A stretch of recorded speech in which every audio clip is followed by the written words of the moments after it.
Hello everyone दोस्तों, मैं अरुण शर्मा। आप देख रहे हैं द सोच। दोस्तों, इस वीडियो में बात करने वाले हैं महाराष्ट्र में जो उठापटक जारी है। बीजेपी जहां जीत कर भी फ्लॉप की कगार पे है। मुख्यमंत्री को लेके आए फाए चल रहा है और जिस तरीके से सिंधे ने आंखें दिखा रखी है वह बीजेपी अभी जोड़ तोड़ में लग रही है कि सिंधे को साइडलाइन किया जाए। दोस्तों, अगर आप चैनल पहली बार हैं जुड़ सकते हैं सारी वीडियो को देखने से। बात करते हैं महाराष्ट्र में, जहां बीजेपी कांग्रेस इंडिया गठबंधन पे बहुत सारे ढेरों सवाल खड़े करती थी और जहां बीजेपी ने इंडिया गठबंधन को करारी शिकस्त दे दी और महाराष्ट्र की राजनीति में पंचम लहरा रही है, उसके बावजूद भी वो फ्लॉप साबित हो रहे हैं। क्योंकि महाराष्ट्र में सीएम पद को लेके अब तक महायुति जिसका गठन बताते हैं कि उनमें बहुत अच्छे विचार मिलते थे, पर पार्टियों में आपस में दोनों घटक दल हैं, दोनों के विचार नहीं मिल रहे हैं। कभी सिंधे को बुखार आ रहा है, कभी सिंधे गांव जा रहे हैं। बीजेपी के अमित की बैठक को ठुकराने के नए नए बहाने ढूंढ रहे हैं। बीजेपी ने दो टूक उनको समझाने की कोशिश की थी कि आप सीएम पद छोड़ दो। जैसे ही इन्होंने सीएम पद छोड़ने के लिए बात कही तो उन्होंने मंत्रालयों की लिस्ट पकड़ा दी, जिससे अमित शाह बीजेपी सकते में है कि अगर शिंदे को मुख्यमंत्री नहीं बनाया जाएगा तो मंत्रालय कैसे दिए जाएंगे।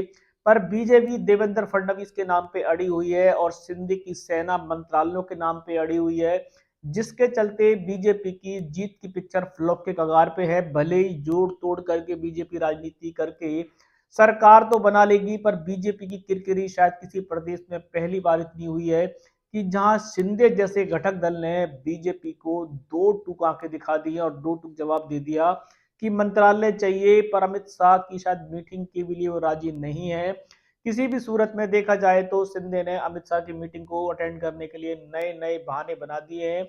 उनकी मीटिंग को अटेंड करने के लिए चक्कर में कभी वो गांव का दौरा कर रहे हैं, कभी उनको सांस की दिक्कत हो रही है, कभी नई नई नई बहाने बनाए जा रहे हैं। पर बीजेपी की पिक्चर जीत के बाद महाराष्ट्र में देखा जाए तो जोक का नाम बनती जा रही है, हंसी का ठिकाना लगता जा रहा है। बीजेपी के अन्य सहयोगी दल ने भी बीजेपी को एक तरीके से चिता के रख दिया है कि अगर बीजेपी जिस तरीके से सहयोगी दलों को रोनने के लिए ड्रामा कर रही है तो शायद बीजेपी को अगली बार सरकार बनाने के लिए घटक दल साथ नहीं देंगे।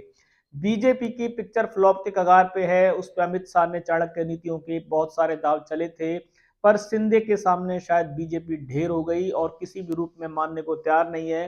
पर बताते हैं कि आने वाले समय में वो देवेंद्र फडणवीस का नाम ओपन कर देगी और शिंदे को मजबूरी कुछ चलते राजी कर लेगी। भले ही ये पिक्चर 5 साल चले या ना चले, फिलहाल तो ये पिक्चर फ्लॉप है। और ये फ्लॉप पिक्चर बीजेपी की कितने दिन तक रिलीज होगी और बीजेपी की पिक्चर कितने दिन तक, 5 साल तक क्या महाराष्ट्र में टिकी रहेगी या इसमें घटक दल बीजेपी को झटका देते हैं। दोस्तों, इस रुझान पे नजर बना के रखेंगे।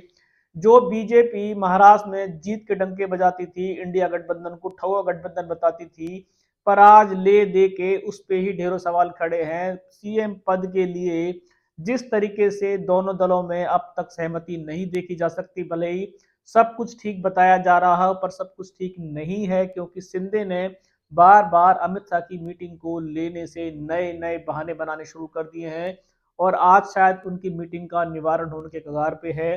भले ही शिंदे ने भले ही सरकार के लिए जनता में प्रेस में झूठा बयान दे दिया हो कि वो राजी हैं, पर ऐसा दूर दूर तक नजर नहीं आ रहा।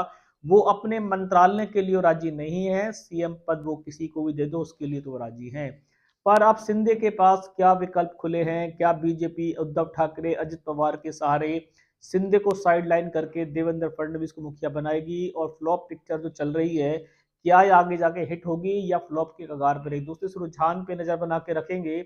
कोई सटीक विश्लेषण होगा समय से पहले बताएंगे। अगर आप चैनल पहली बार हैं जुड़ सकते हैं आगामी सभी वीडियो को। दोस्तों, मैं अरुण शर्मा मिलूंगा नई सोच के साथ। अपना ध्यान रखें। नमस्कार।